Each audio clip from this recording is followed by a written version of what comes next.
Hello, my name is Darby Potter. I'm a Data and Research Coordinator for the Bureau of Justice Assistance National Training and Technical Assistance Center. Today, I will be walking you through the process of using the import tool in the Training and Technical Assistance Reporting Portal, otherwise known as the TTARP. The TTA Reporting Portal enables users to import deliverables, TTA activities, and select TTA and deliverable performance metrics through a bulk upload process using a CSV file. The import tool can be beneficial if your organization has an internal system for tracking and you are pulling data from that internal system to upload into the TTARP. To start, sign into the BJA TTA website at bjatatta.bja.ojp.gov. Though for this example, we'll be working on a practice site.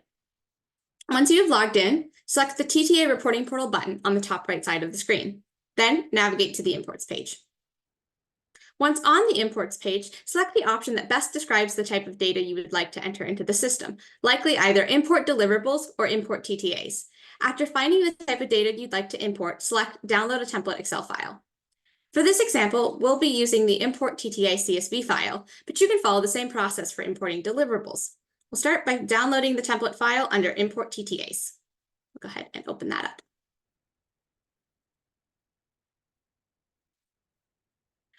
Once in the template Excel file, you will see a set of directions at the top of the spreadsheet. You will also see a section labeled Headers, and below the headers is a description of each data field along with the accepted format of that field. For example, the accepted format of the first category, grant number, is text in the format that matches the format of a grant number. You will also be able to see if a category is required. Using the same example, we can see that grant numbers is required. If a category requires certain responses, you will see the list of options below the format and description line. For example, you can see that under TTA type, there's a list of options you must choose from, such as fund speaker, host conference, etc., etc. This is important because if you do not select an option from the list, the import will not work. Now we are going to walk through the options in the template. The first category is grant number. If you do not know your grant number, you can find it by returning to the BJA TTA website and clicking on Funding Records. Once that page loads, you can scroll down and you will see a list of all the awards you have access to. Find the award that you want to import the TTA for and copy the number listed under award numbers. The term award number and grant numbers can be used interchangeably. Copy that. And then you'll paste it in the line under grant numbers. The next category is objective ID. In order for the import to work, a TTA must be matched to an objective. If you are unsure of what the objective ID is, you can return to the BJA TTA website and click on the award number that you just copied over. When that loads, you can scroll down to a section called Related Objectives and copy the objective ID that corresponds with the objective your TTA is associated with. So in this case, we'll use the test objective. The next category is an optional category. My advice for making the import tool work is to keep everything as simple as possible. And a good way to do that is to skip any category that is labeled as optional. So we'll move on from TTA TTA ID to TTA title. Here, just enter whatever the title of your TTA is, followed by a shortened or abbreviated title in the next column. So for this example, we'll say monthly call with grantees. And then the short name can just be monthly call. The next required category is TTA type. This is one with a fixed list of items, so scroll down and copy whatever description best fits your TTA. So for this example, we'll use training, delivery, phone, teleconference. And we'll paste that in there. Next, you'll enter a short description of your TTA. So for this example, we'll just write monthly call with grantees. So then you'll move on to category, which is another one where you'll select an option below. So we'll do direct assistance. Program area and program area subtopics are two columns that go together. If you scroll down, you will see that each has a fixed list of terms, but the program area subtopics list of terms are based on what you select for program area. I recommend selecting your program area and then immediately looking over at the program area subtopics so you can make sure you are selecting options that go together. So for this example, we'll say corrections as the program area, and then we'll look at the subtopics associated with corrections, and we'll do families of prisoners. Our next required category is TTA estimated cost. This is another option with a fixed list, so scroll down and select the range your TTA falls into. If your TTA is free, select the first option, 0 to 2,500. After that, the next required category is TTA start date, along with the anticipated end date in the format described.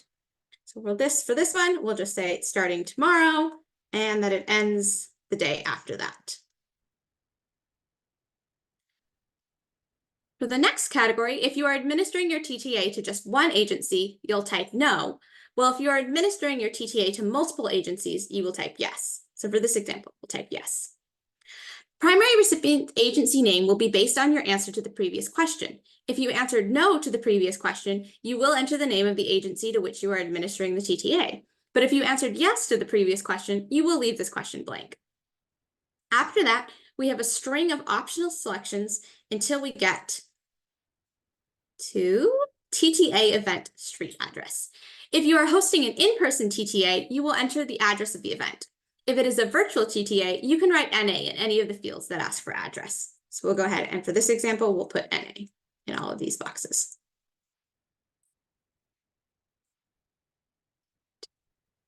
So next we have the start date and end date. One thing that is important to note with this field is it not only wants the start and end date, but also the start and end time. So make sure you include both. This field is only required for certain TTA types. So check the list below to see if this field is required for the type of TTA you're submitting. So if we take a look, we see the training delivery phone teleconference, which is what we submitted earlier, which means this is required. So we'll say that this starts tomorrow at 9 a.m. and that it ends on Friday at 5 p.m. Next, if you skip ahead, you'll see our next required section is the target type of agency. This is another one that has examples below. So we'll go ahead and we'll just say that this one is for the federal government. And then we have our target audience, which once again, scroll down. So we'll say Defense Council for this one. And then our next required sections are the demographic sections. This is another section with a fixed list, but one of the list options is not applicable. So if you are unsure of the demographics of your event, you can go ahead and put not applicable for all of them.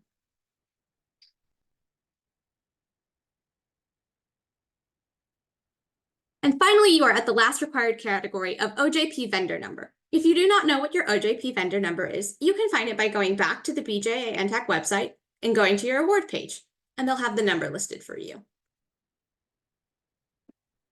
You have now entered your first TTA activity. You can repeat this process for up to 25 activities in one sheet, as we recommend not importing more than 25 items at a time. If you need to import more than 25 items, please create multiple import files. When you have entered all of the information for the items you want to import, delete all unnecessary information. For this example, that will be everything above the header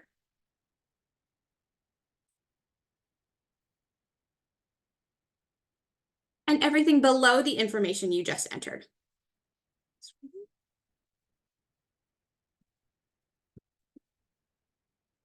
Just going to check to see if I got everything. Nope, you can see we missed a couple. So make sure you go back and check, because if there's any extra information, it'll make it so your import doesn't work.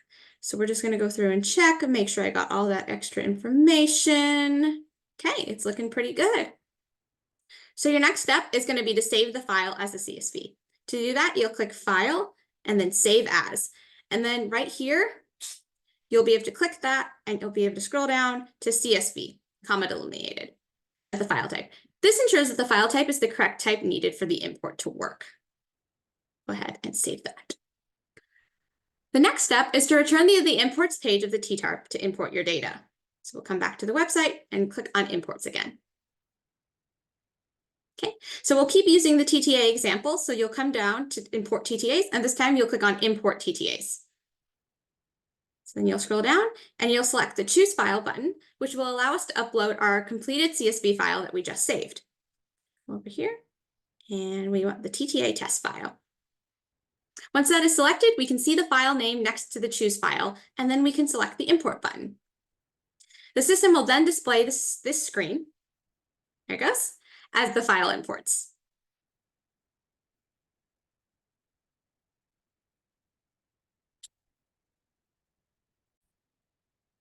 After the import is complete, we'll be directed to the Log of Bulk Imports webpage, and a green bar at the top of the screen will appear indicating how many new items were created in the system. The imports result table, which you can see if you scroll down, will indicate the results and a link to the import log. If the importer did not import as many items as expected, or it indicates failure in the importer results column, select the view to see the log and any details about why the import may or may not have worked. Please reach out to our team via email or phone calls with any questions or for assistance. Thank you for watching.